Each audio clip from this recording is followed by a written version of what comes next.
In today's Holy Mass, we include in our prayers the following intentions. For the thanksgiving of Zardes and Luz Medina and family, Doctora Eileen Munoz, Jandra Rosimo, Mr. and Mrs. Rayner and June Maliwat, Mr. and Mrs. Rolly and Eder Nicdao, Mr. and Mrs. Jonathan and Annabel Suplico, Soto and Pineda family, Mr. and Mrs. Alberto and Deng Pangan, Marina Teodoro and family, Librada Agustin and family, Africano Aquino and family. For the birthday thanksgiving of Simon Jamil Dizon, Glenda Sunglao Rivera. For the special intentions of Maribel Mandelia, Mary Manette Pineda, Paldeng family, Emmeline Guevara Angeles, Mr. and Mrs. Lenin Malang and family, Angie Bondok Leclican, Ronel Siron, Daryl Francis Sanchez, Derek and Flor Sanchez and family, Rufina Bondok, Cristeline Nilo, Beth Cuyugan, Mr. and Mrs. Marvin and Karen Quizon, Jasper John Rosimo, Shermaine Bentig and family, Joe Milamor Papio, Mr. and Mrs. Paulo Dimasangal, Cheryl Maniago, Francis Limson, for the speedy recovery, safety, good health, and complete healing of Jocelyn Reyes, Nilo Odan, Gloria Arevalo, Benson Ong Sr., Carmelita Tiglao, Romy Bognot, Felicidad Reyes, Melissa Villanueva, Ruby Garcia Pamintuan, Louis Dueñas, Ponciano and Melanie Pamintuan and family, Rafaela Santa Ines, Ramon Esguerra, Vicente Gallua Jr., Rachel Valerio, Josefina Santiago, and all our sick relatives and friends.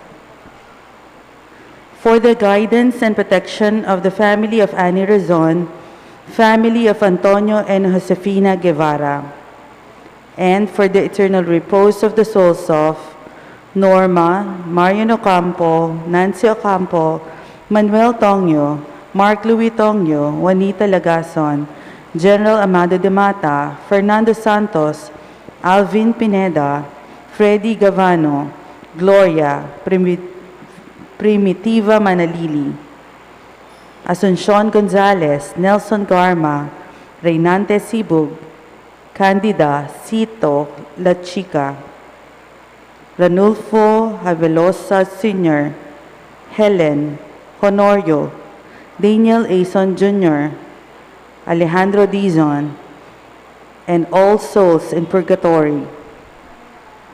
And also for our safety against the COVID-19 pandemic, for the speedy recovery and complete healing of all those affected by this coronavirus, for the eternal repose of all those who died because of this pandemic, for the safety of all our frontliners.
As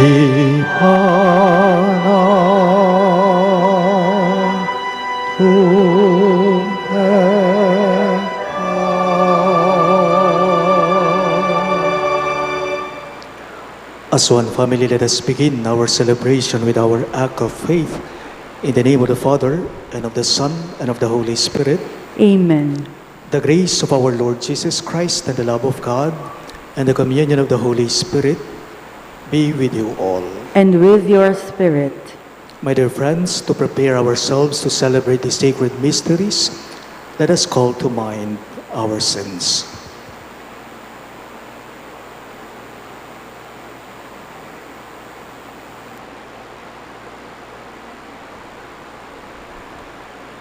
Together we say, I confess to Almighty God and to you, my brothers and sisters, that I have greatly sinned in my thoughts and in my words, in what I have done and in what I have failed to do, through my fault, through my most grievous fault. Therefore I ask Blessed Mary, ever Virgin, all the angels and saints, and you, my brothers and sisters, to pray for me to the Lord our God. May Almighty God have mercy on us, forgive us our sins, and bring us to everlasting life. Amen.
Gloria in excelsis Deo.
Let us pray. Show favor, O Lord, to your servants, and mercifully increase the gifts of your grace, that made fervent in hope, faith, and charity, they may be ever watchful in keeping your commands. Through our Lord Jesus Christ, your Son, who lives and reigns with you in the unity of the Holy Spirit, one God, forever and ever. Amen.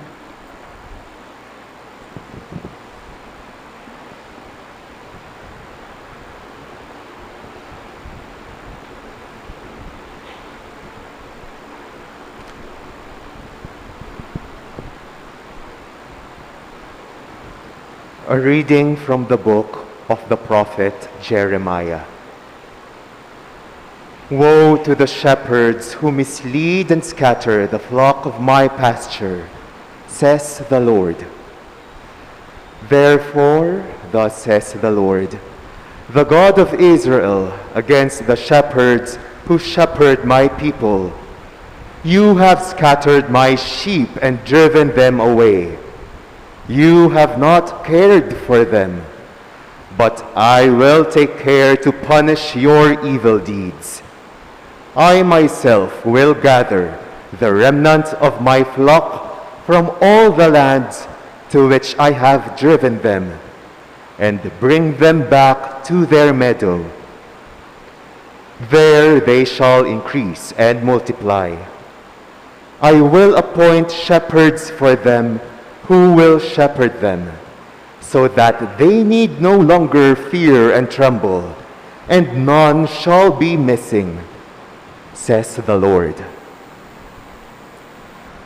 Behold, the days are coming, says the Lord, when I will raise up a righteous shoot to David. As king, he shall reign and govern wisely. He shall do what is just and right in the land. In his days, Judah shall be saved. Israel shall dwell in security. This is the name they give him, the Lord our justice. The word of the Lord. Thanks be to God. Responsorial Psalm. Let our response be, the Lord is my shepherd, there is nothing I shall want. The Lord is my shepherd, there is nothing I shall want. The Lord is my shepherd, I shall not want. In verdant pastures he gives me repose. Beside restful waters he leads me. He refreshes my soul. The Lord is my shepherd, there is nothing I shall want. He guides me in right paths for his name's sake. Even though I walk in the dark valley, I fear no evil, for you are at my side, with your rod and your staff that give me courage. The Lord is my shepherd, there is nothing I shall want. You spread the table before me in the sight of my foes. You anoint my head with oil. My cup overflows. The Lord is my shepherd, there is nothing I shall want. Only goodness and kindness follow me all the days of my life, and I shall dwell in the house of the Lord for years to come. The Lord is my shepherd, there is nothing I shall want.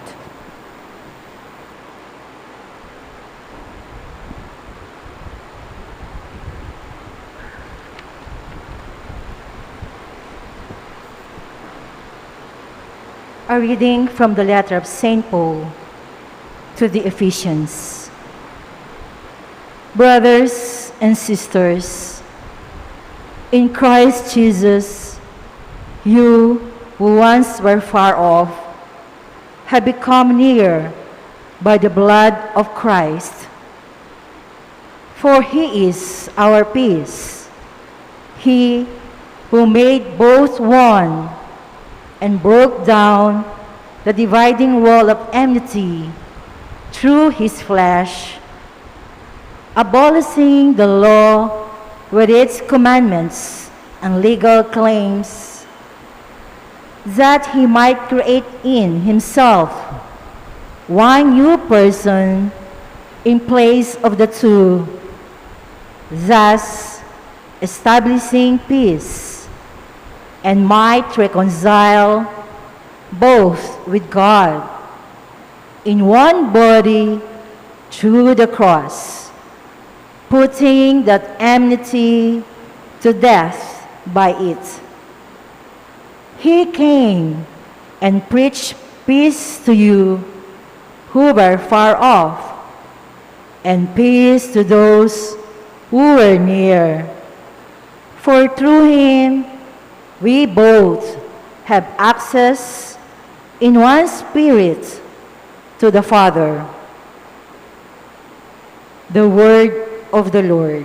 Thanks be to God.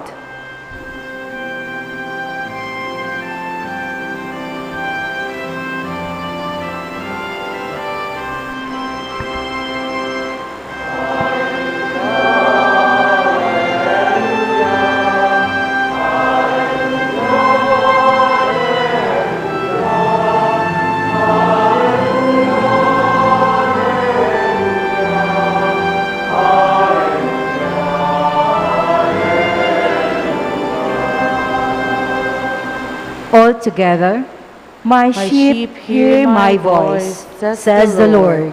I know them, and they follow me.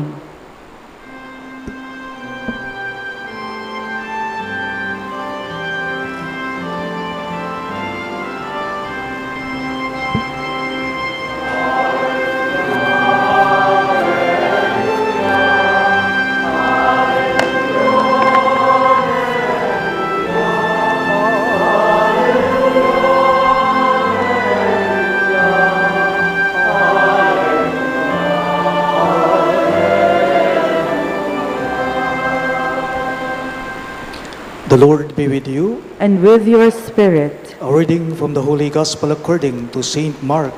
Glory to you, O Lord.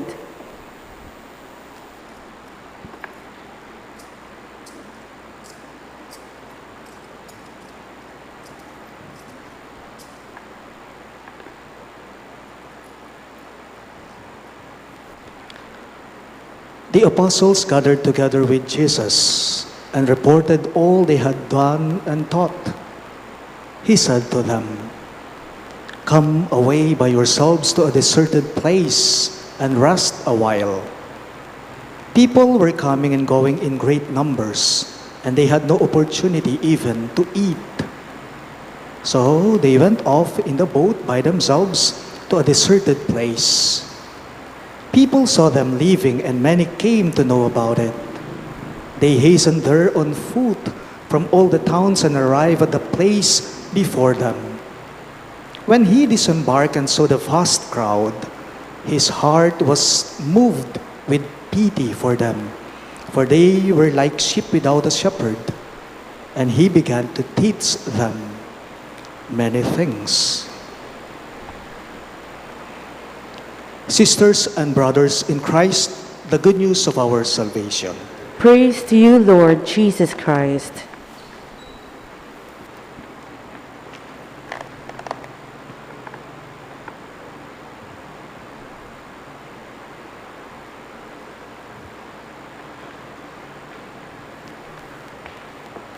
Good morning there, everyone.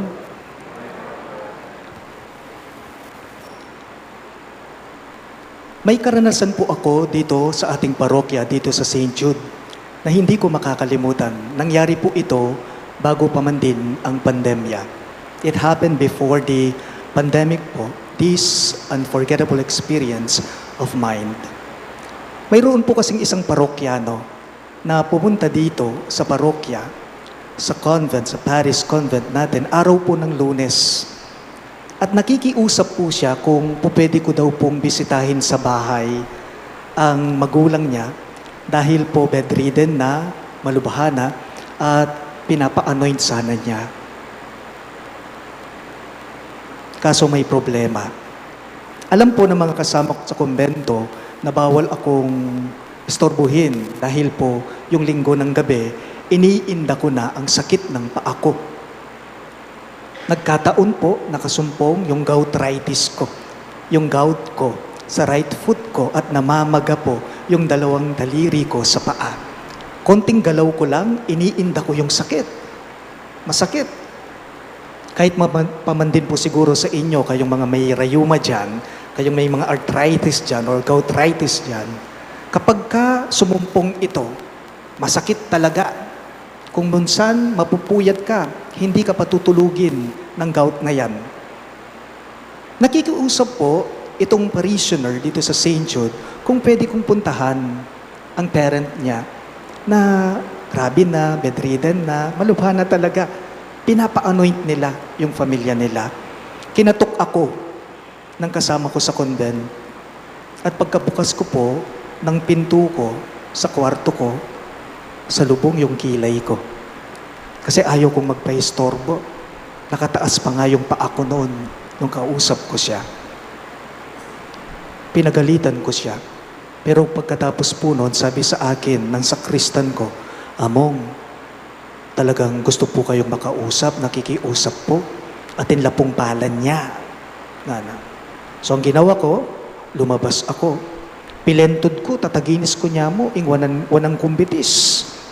Nung nasa harapan na po ako ng kumbento, siya'y nandito sa ilalim ng halaman ng mangga, puno ng mangga, lumapit siya sa akin. Father, pasensya na po talaga, sabi niya.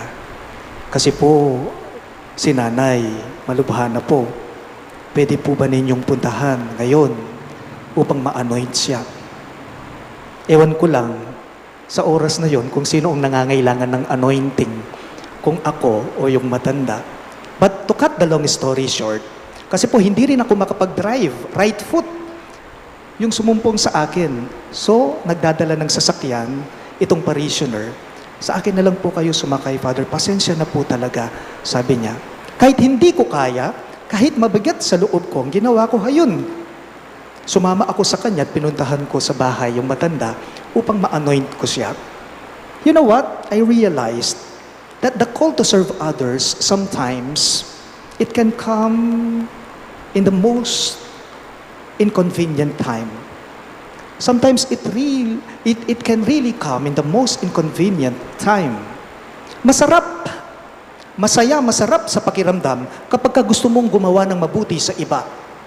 Masarap sa pakiramdam, sa kalooban, kapag ka gumagawa ka ng mabuti sa ibang tao. Pero alam po ba ninyo, mas masarap sa kalooban pala na kahit hindi mo gusto, na kahit mabigat sa loob mo, na kahit ayaw mong gawin, pero ito'y ginawa mo pa rin. Alam ba ninyong mas masarap pala sa kalooban yon dahil na rin sa ikabubuti ng ibang tao? Such is the case of the Lord and His disciples in our gospel for this Sunday. Bumalik yung mga apostol ni Jesus galing sa misyon nila at nakita ni Jesus ang mga apostol niya, pagod na pagod sila. They saw them, they were very tired and they deserve all the rest of the world. But when Jesus saw the vast crowd coming to them, anong naramdaman ni Jesus at anong ginawa niya? His heart was moved with pity for these people. Nahabag siya. Naawa siya. Kahit kailangan nila ng pahinga, lumayo na nga sila upang makapag-recharge sila, upang makapagpahinga sila. Kasi kailangan ng mga alagad niya. They were very tired and they deserve all the rest in the world. Yun nga lang, nung dumating ang napakaraming tao sa kanila, papalapit sa kanila, nahabag si Jesus. He was moved with pity. Alam po ninyo, ang sandata ng Diyos, ang pinakabala ni Jesus sa pagpapagaling niya ng mga tao ay walang iba kundi ang habag niya, ang awa niya. Yan ang sandata ng Diyos, yan ang sandata, ang bala ni Jesus pag nagpapagaling siya sa mga tao. Ang awa niya, ang habag niya, ing lunos na, ing pakalulu na. At dahil alam po ni Jesus, alam niyang lahat ng mga nagpapatulong, nagpapagaling sa Kanya, nangangailangan ng awa niya, ito'y hindi niya ipinagkait sa kanila, kundi ibinigay niya. Hindi niya ipinagdamot ang awa niya. May kamag-anak po ako na namatay. Iilang taon na rin po ang nakalipas nung pinagmisahan ko siya. Isa sa mga chapels dito sa San Fernando. Matandang dalaga siya, bali lola ko siya. Bali, tiyahin po ng tatay ko, father side, walang asawa.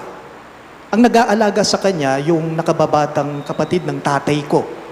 Makatok nang ining matuang dalaga, kang darako. Namatay siya. Kung hindi ako nagkakamali, 4 or 5 years pa lamang po akong pari noon. Pegmisak karing metong bisitas kaya King San Fernando.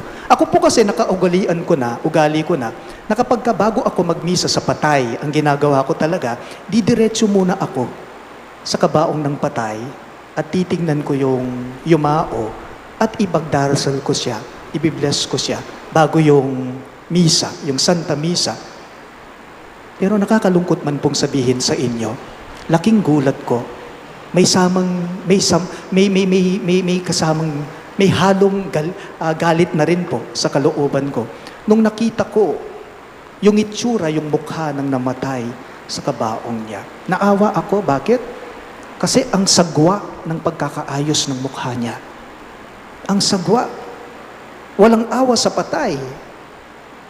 Talagang nagalit ako sa sa puneraryang nag-ayos sa lola ko. Ing metergu, bala mo itang tego brandya mong barabara mo. Basta't minake-up lang, yun lang, tapos na. Siguro iniisip ng punerarya na mahirap sila. Pero yako kwayam-yam, kamag-anak ko At ating kung upayang sabyanan ko lang. Alam po ninyo, bago ang misa ko, before the celebration of the Holy Eucharist, kinausap ko po itong tita ko, kasamang tatay ko, tibang mga kapatid niya na naroroon, na kailangan namin kausapin yung funeraryang nag-ayos sa lola ko.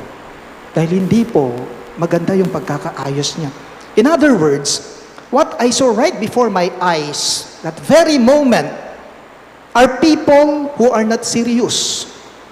Hindi sila focus sa ginawa nila. Hindi maayos yung pagkakatrabaho nila sa matanda. Wala silang awa. Ibig sabihin lamang po nito, no? Nakakalungkot lang po na dapat ang isang patay, ang isang yumao, sa isang punerarya, dapat ibigay nila yung respeto, yung habag, yung awa sa matanda.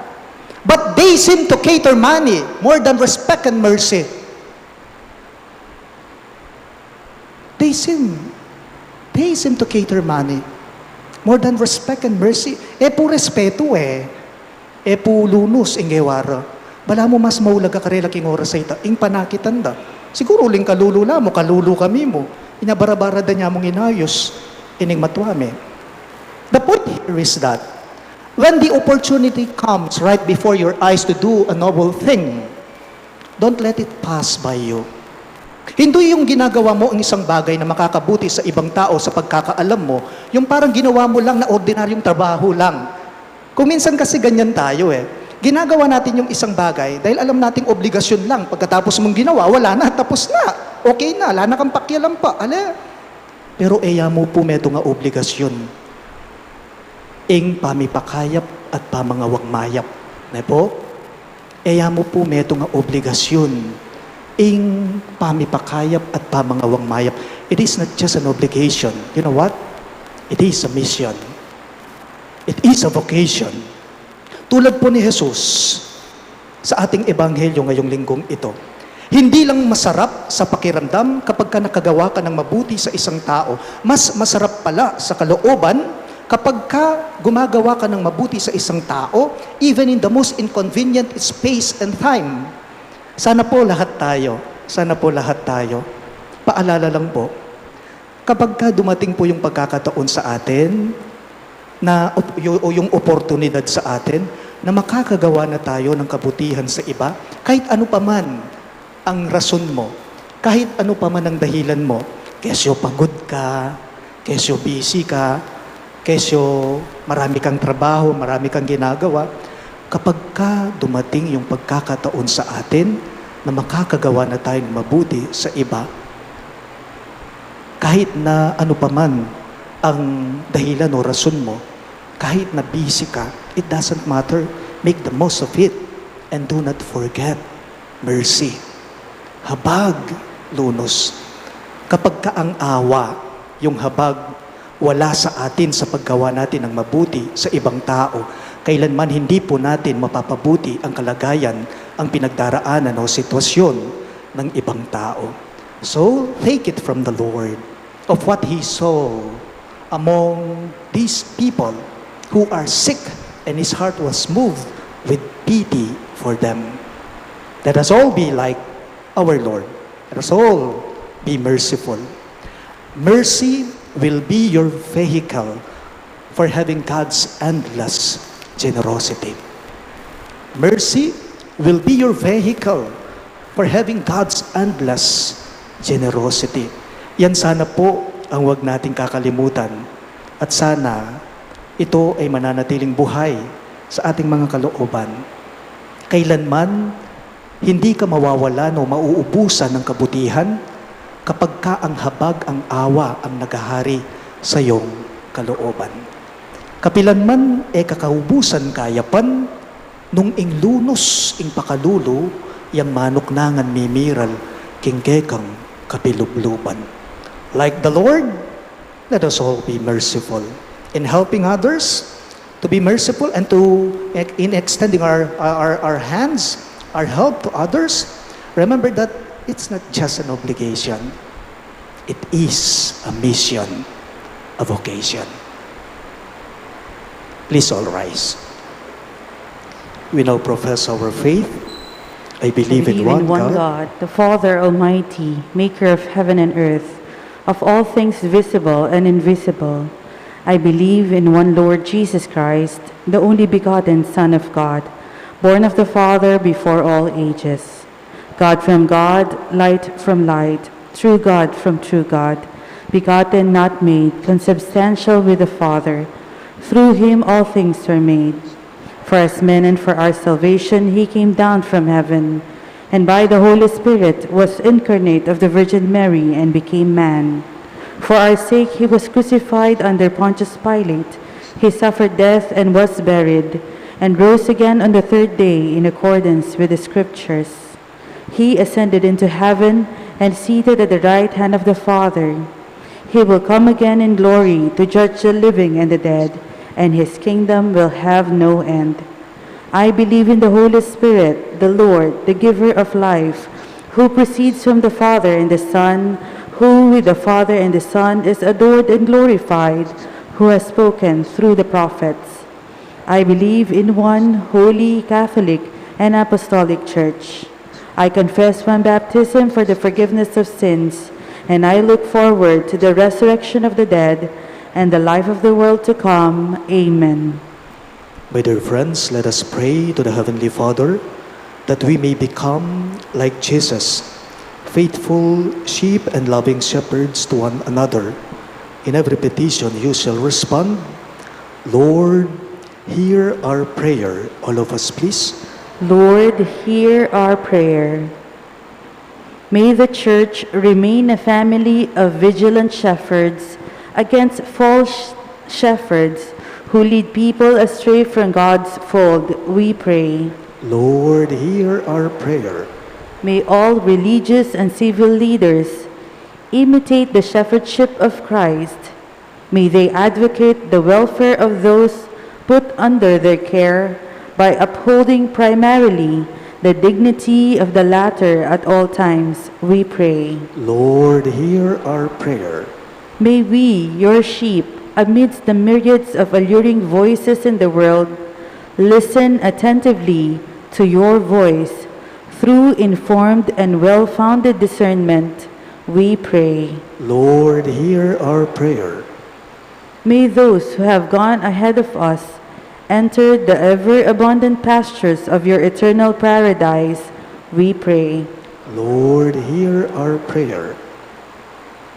We also include in our prayers the following intentions. For the thanksgiving of Sardas and Luz Medina and family, Dr. Aileen Munoz, Jeandra Rosimo, Mr. and Mrs. Rainier and June Maliwat and family, Mr. and Mrs. Rolly and Eder Nictao and family, Mr. and Mrs. Jonathan and Annabel Suplico and family, the Soto and Pineda family, Mr. and Mrs. Alberto and Deng Pangan, Marina Chodoro and family, and Librada Agustin and family. And for the birthday thanksgiving of Simon Jomil Dizon and Glenda Sunglao Rivera, And for the special intentions of Maribel Mandela, Mary Manette Pineda, the Paldeng family, Emeline Guevara Angeles, Mr. and Mrs. Lenin Malang and family, Angie Bondok Liklikan, Ronel Siron, Daryl Francis Sanchez, Derek and Flor Sanchez and family, Rufina Bondok, Christy Lynn Nilo, Beth Cuyugan, Mr. and Mrs. Marvin and Karen Quizon, Jasper John Rosimo, Charmaine Banting and family, Joe Milomar Papio, Mr. and Mrs. Paulo Di Masangal, Cheryl Maniago, Francis Limson. And for the speedy recovery, safety, good health, and complete healing of Nilo Udan, Gloria Arevalo, Bensong Ong Sr., Carmelita Tiglao, Romy Bognot, Felicidad Reyes, Melissa Villanueva, Ruby Garcia Pamintuan, Louis Dueñas, Ponciano and Melanie Pamintuan and family, Rafaela Santa Ines, Ramon Esguera, Vicente Gelua Jr., Rachel Valerio, Josefina Santiago, and all our sick relatives and friends. And for the guidance and protection of the Holy Spirit, for the family of Annie Razon, and the family of Antonio and Josefina Guevara, and for the eternal repose of the souls of Norma, Marian Ocampo, Nancy Ocampo, Manuel Tongyo, Mark Louis Tongyo, Juanita Lagazon, General Amado de Mata, Fernando Santos, Alvin Pineda, Freddy Gavano, Gloria and Primitiva Manalili, Asuncion Gonzalez, Nelson Garma, Reynante Sibug, Candida and Cito La Chica, Ranulfo Havelosa Sr., Helen and Honorio, Daniel Aison Jr., Alejandro Dizon, and all poor souls in purgatory, we pray. Lord, hear our prayer.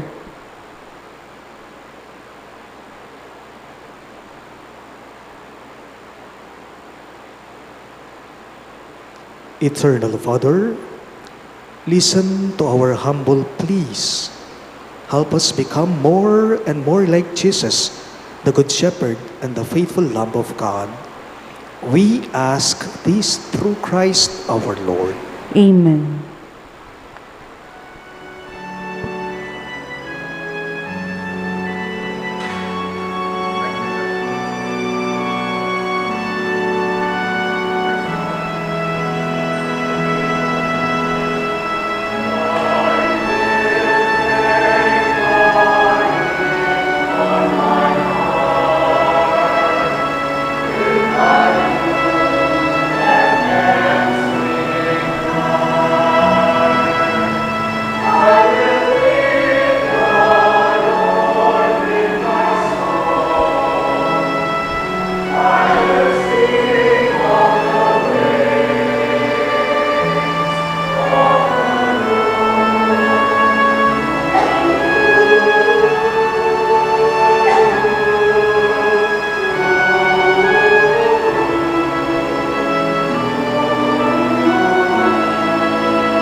Please all rise for the incensing.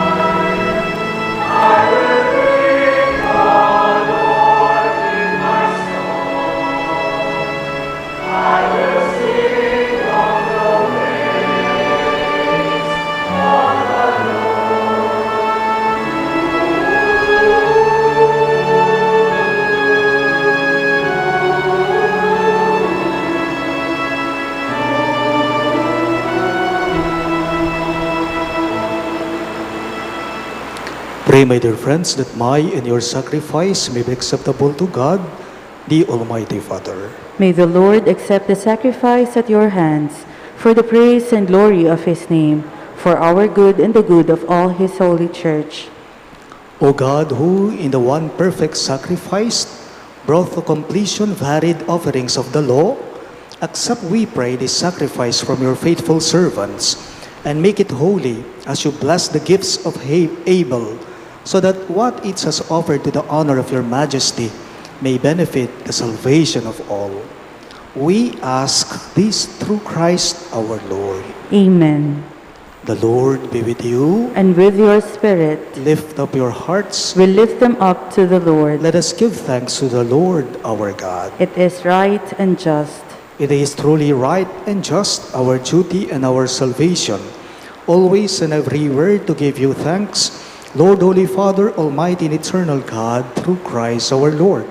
For out of compassion for the waywardness that is ours, he humbled himself and was born of the Virgin.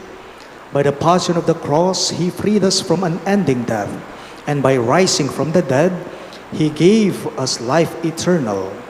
And so, with angels and archangels, with thrones and dominions, and with all the hosts and powers of heaven, we sing the hymn of your glory, as without end we acclaim.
You are indeed holy, O Lord, the fount of all holiness. Make holy, therefore, these gifts, we pray, by sending down your Spirit upon them like the dewfall, so that they may become for us the body and blood of our Lord Jesus Christ. At the time he was betrayed and entered willingly into his passion, he took bread, and giving thanks, broke it and gave it to his disciples, saying, "Take this, all of you, and eat of it.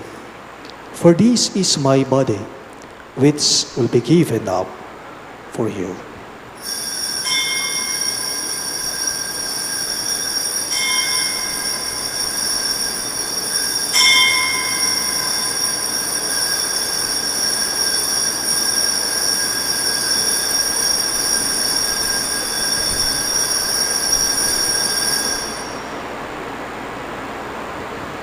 In a similar way, when supper was ended, he took the chalice, and once more giving thanks, he gave it to his disciples, saying, "Take this, all of you, and drink from it. For this is the chalice of my blood, the blood of the new and eternal covenant, which will be poured out for you and for many for the forgiveness of sins. Do this in memory of me.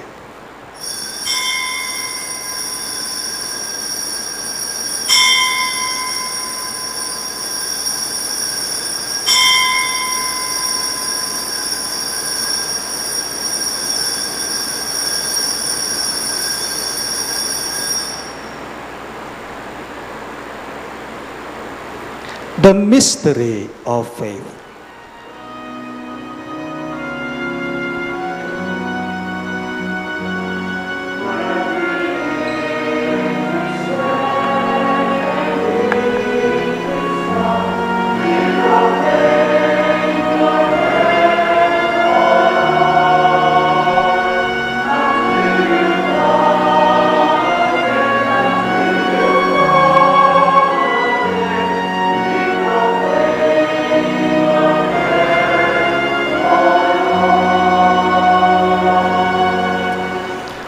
Therefore, as we celebrate the memorial of his death and resurrection, we offer you, Lord, the bread of life and the chalice of salvation, giving thanks that you have held us worthy to be in your presence and minister to you.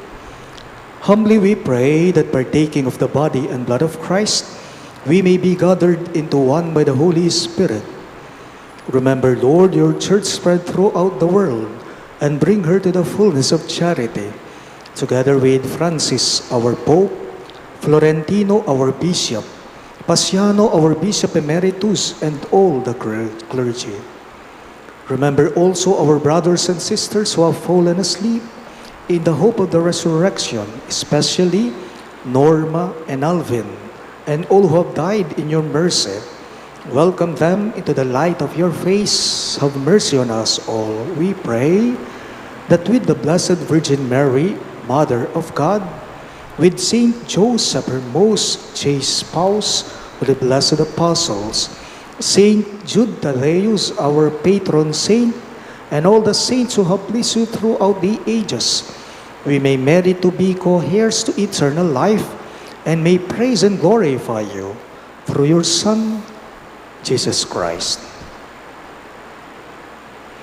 Through him, with him, and in him, in the unity of the Holy Spirit, all glory and honor is yours, Almighty Father, forever and ever.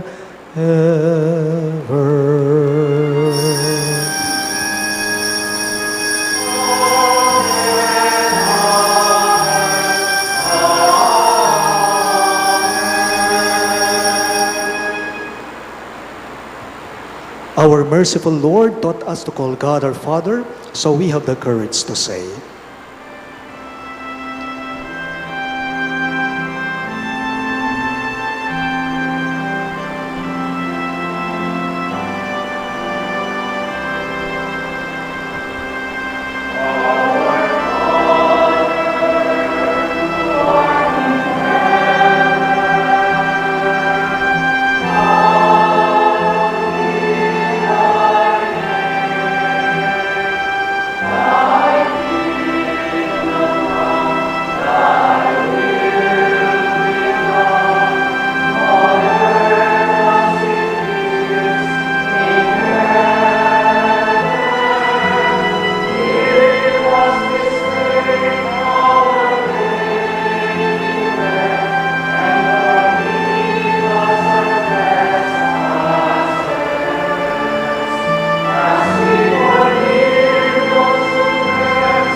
deliver us, Lord, we pray, from every evil.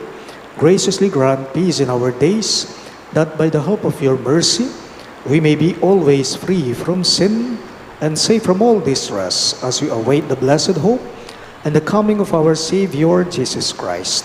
For the kingdom, the power, and the glory are yours, now and forever. Lord Jesus Christ, who said to your apostles, "Peace I leave you, my peace I give you," look not on our sins but on the faith of your church, and graciously grant her peace and unity in accordance with your will, who live and reign forever and ever. Amen. The peace of the Lord be with you always. And with your spirit. Let us offer each other the sign of peace. Peace be with you. Peace be with you. Peace be with you.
Behold our merciful Lord Christ Jesus. He is the Lamb of God who takes away the sins of the world. Happy are those who are called to his supper. Lord, I am not worthy that you should enter under my roof, but only say the word, and my soul shall be healed.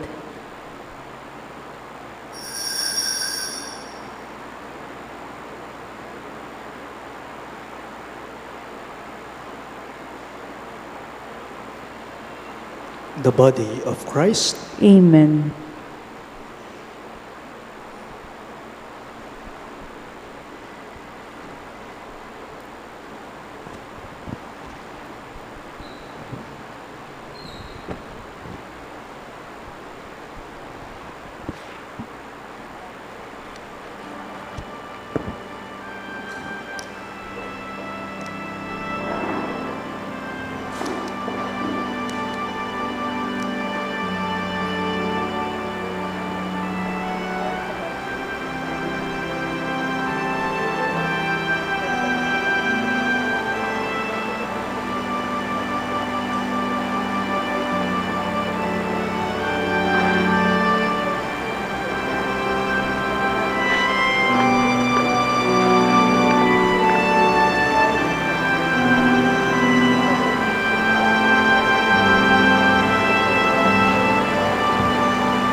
Please all rise.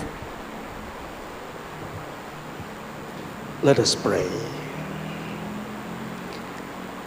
Graciously be present to your people, we pray, O Lord, and lead those you have imbued with heavenly mysteries to pass from former ways to newness of life.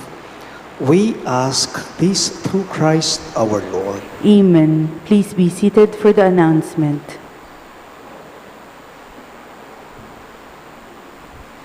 As it is the third Sunday of the month, our collectors, the Companions of St. Jude, will go around again for a second collection intended for the Philippine Mission collections. The proceeds of this special collection will be used for the training programs of the Catholic Church here in the Philippines, aimed toward making a thriving church for everyone, as well as reaching beyond its own confines to proclaim the gospel to all. Thank you and God bless for your generosity.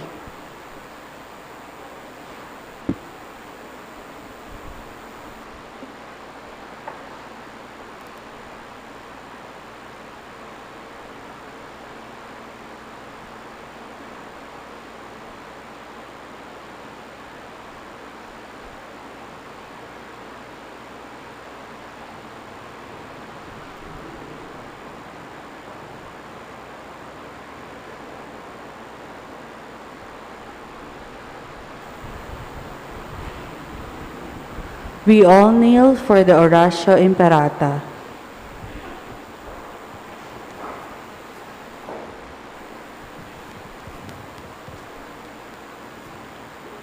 Let us pray.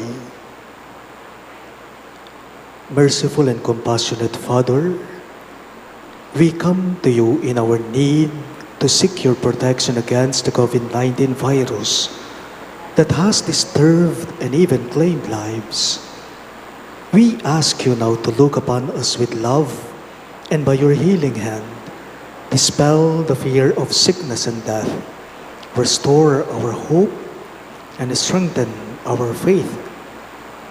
We pray that you guide the people tasked to find cures for this disease and to stem its transmission. We thank you for the vaccines developed made possible by your guiding hands. Bless our efforts to use these vaccines to end the pandemic in our country. We pray for our health workers that they may minister to the sick with competence and compassion. Grant them health in mind and body, strengthen their commitment, protection from the disease. We pray for those afflicted. May they be restored to health. Protect those who care for them. Grant eternal rest to those who have died. Give us the grace in these trying times to work for the good of all and to help those in need. May our concern and compassion for each other see us through this crisis and lead us to conversion and holiness.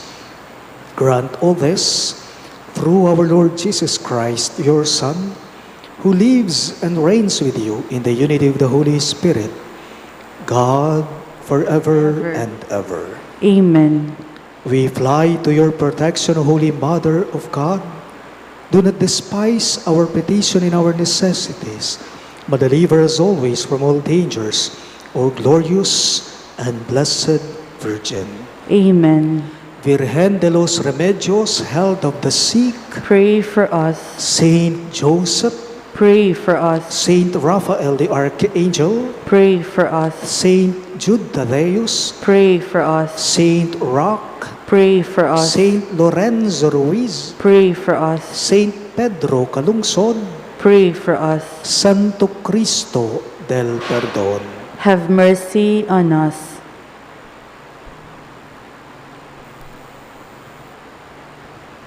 Please stand. The Lord be with you. And with your spirit, Bow your heads and pray for God's blessing. May the God of all consolation order your days in His peace and grant you the gifts of His blessing. Amen. May God free you always from every distress and confirm your hearts in His love, Amen. so that on this life's journey, you may be effective in good works, rich in the gifts of hope, faith, and charity, and may come happily to eternal life.